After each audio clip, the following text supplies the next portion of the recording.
Build your dreams, live rich, and leave rich. అందరికీ నమస్కారం. క్రిష్ సమర్పిస్తున్న లైవ్ రిచ్ అండ్ లివ్ రిచ్కు స్వాగతం. ఈరోజు మనం ఒక చాలా ముఖ్యమైన విషయం గురించి మాట్లాడుకోబోతున్నాం. అదేంటంటే మన డబ్బుని మన కోసం పనిచేసేలా చేయడం ఎలా, ముఖ్యంగా ఈక్విటీ మ్యూచువల్ ఫండ్స్ అనే సాధనం ద్వారా. చూడండి, ఈ కార్యక్రమం వెనుకున్న ఫిలాసఫీ చాలా సింపుల్. లైవ్ రిచ్ అనగానే అందరికీ ఖరీదైన కార్లు, పెద్ద పెద్ద బంగ్లాలు గుర్తొస్తాయి. కానీ మన ఉద్దేశంలో అది కాదు. డబ్బు గురించి ఏమాత్రం చింత లేకుండా ప్రశాంతంగా జీవించడమే నిజమైన లైవ్ రిచ్ అని నా నమ్మకం. అయితే అసలు విషయంలోకి వెళ్లే ముందు ఒక చాలా ముఖ్యమైన విషయం చెప్పాలి. ఇక్కడ మనం మాట్లాడుకునేదంతా కేవలం మీ అవగాహన పెంచటానికి మాత్రమే. మీ డబ్బు మీ భవిష్యత్తు. కాబట్టి ఎలాంటి పెట్టుబడి నిర్ణయం తీసుకునే ముందైనా తప్పనిసరిగా ఒక సెబీ రిజిస్టర్డ్ ఫైనాన్షియల్ అడ్వైజర్ని సంప్రదించి మీకంటూ ఒక పర్సనల్ ప్లాన్ తయారు చేసుకోండి. ఇది చాలా ముఖ్యం. సరే, ఇక అసలు కథ మొదలు పెడదాం. మనందరి జీవితాల్లో ఒక నిశ్శబ్ద దొంగ ఉన్నాడు. మనకు తెలియకుండానే ప్రతిరోజూ మన జేబులోంచి డబ్బుని తీసేస్తున్నాడు. ఎవరా దొంగ? దాని కథేంటి ఇప్పుడు చూద్దాం. మనం ఎంత కష్టపడి డబ్బు సంపాదిస్తాం కదా, ఆ డబ్బుని తీసుకెళ్లి జాగ్రత్తగా బ్యాంకులో పెడతాం, సేఫ్గా ఉందని అనుకుంటాం. కానీ అసలు నిజమేంటో తెలుసా? మీ బ్యాంక్ అకౌంట్, అవును, మీరు సేఫ్ అనుకుంటున్న అదే బ్యాంక్ అకౌంట్ ప్రతిరోజూ మిమ్మల్ని మెల్లమెల్లగా పేదవాళ్లను చేస్తోంది. ఆశ్చర్యంగా ఉందా? ఈ నంబర్స్ చూడండి ఒకసారి.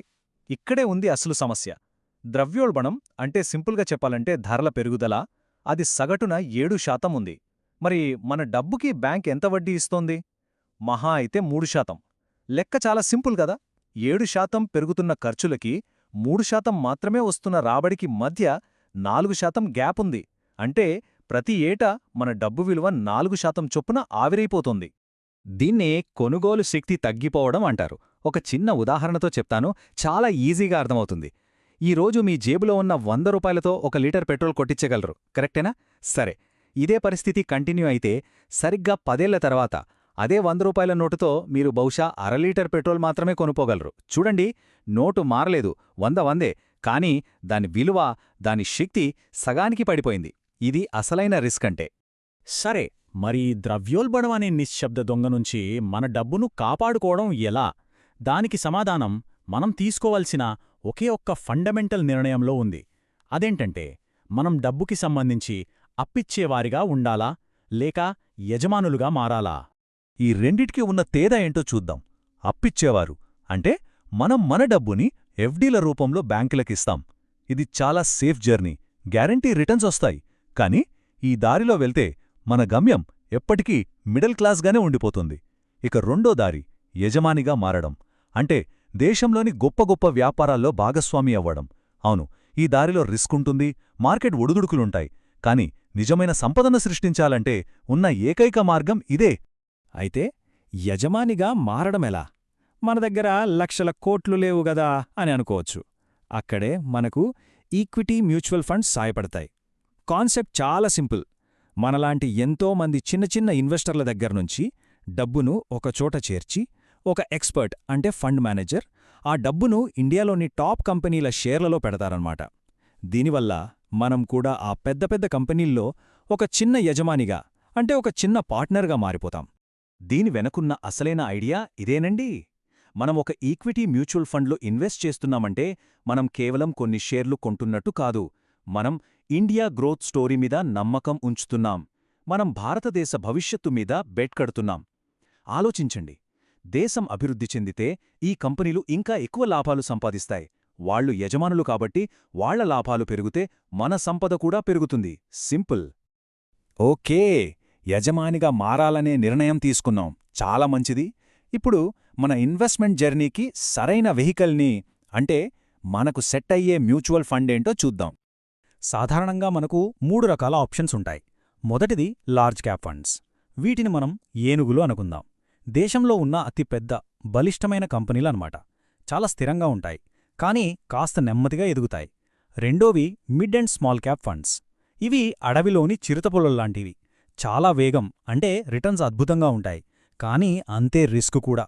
ఇక మూడోది చాలామందికి best option, flexi cap funds. వీళ్ళు మన టీంలోని ఆల్రౌండర్స్ లాంటివాళ్లు. మార్కెట్ కండిషన్స్ని బట్టి ఫండ్ మేనేజరే ఎక్కడ డబ్బు పెట్టాలో డిసైడ్ చేస్తాడు. అందుకే బిగినర్స్కు ఇదొక బెస్ట్ స్టార్టింగ్ పాయింట్.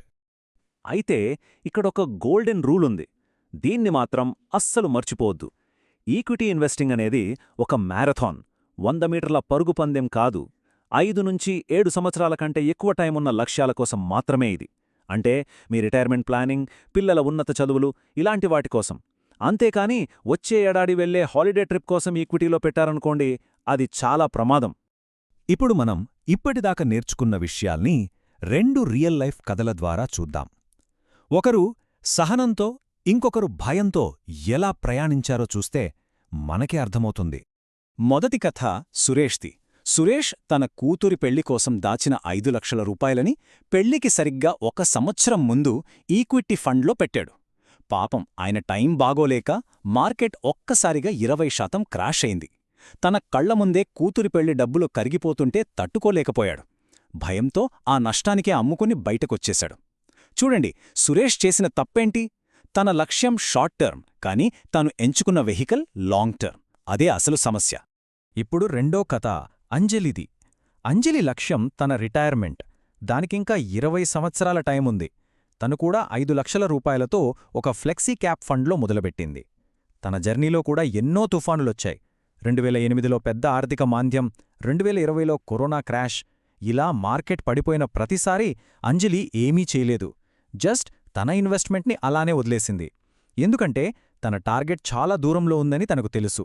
ఫలితం 20 ఏళ్ల తర్వాత ఆ 5 లక్షలు ఏకంగా 75 లక్షలయ్యాయి. ఇది మ్యాజిక్ కాదండి, ఇది కాంపౌండింగ్ పవర్, సహనం యొక్క శక్తి. ఈ కథలు మనకు చాలా పెద్ద పాఠం నేర్పుతున్నాయి కదా.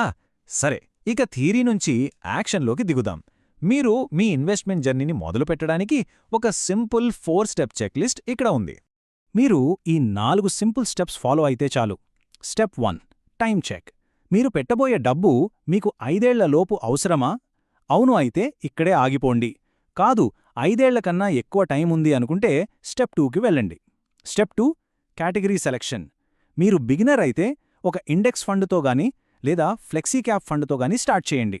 స్టెప్ 3, డైరెక్ట్ ప్లాన్ ఉందో లేదో చూడండి. ఫండ్ పేరు చివర డైరెక్ట్ అని ఉండాలి.